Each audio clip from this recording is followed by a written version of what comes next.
I found a big part of it too, and certainly what Jack is saying in terms of his approach to with bringing these films in is to take kids when you're at a young age and to give them a sense of Canadian identity through culture and that experience, and how we don't have enough of that, and right. It's a specific demographic too. Like, how important is it to you to get a good reaction from this age group? With I think it's important. I mean, when we brought out 1 week, we encouraged people to bring their kids. I mean, it's not there's nothing in the movie that would be construed to be difficult subject matter for a younger student to see. I took my kids, which at the time were 9 and 12.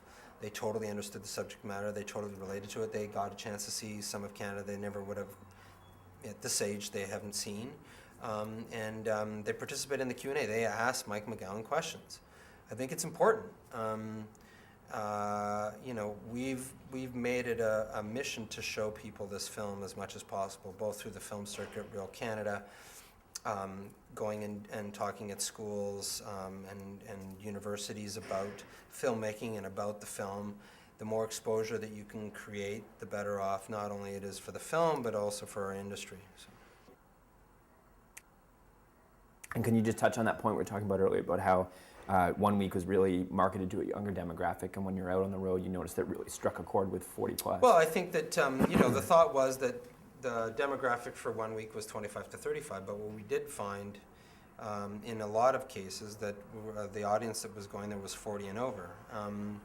Now, the 25 to 35 did go. I mean, the young girls that liked Joshua Jackson in Dawson's Creek totally went to see the film, which is exactly what we thought was going to happen. But because of the subject matter of the character Ben, who had cancer, people related to that, and they wanted to go see that. People who had done the drive across Canada, either in a car or on a motorcycle or on a bicycle, they went to see the film. People that wanted to see Canada shown cinematically, they wanted to go see the film. So, I mean, it was a multi-layered film that attracted different people for different reasons. Whenever we would go and introduce the film, people would come up to us afterward and said, "My God, I did that drive, and boy, does that bring back memories." Or, "Yeah, a friend of mine had cancer, and we watched him or her go through what this character was going through."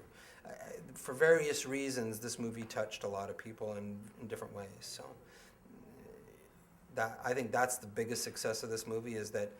And I like to say is, how do you know you made a good movie? When people go out to a coffee shop or a bar or someplace afterwards and they talk about your film for 2 to 3 hours, you know you made a good film. And I think we achieved that with 1 week for sure.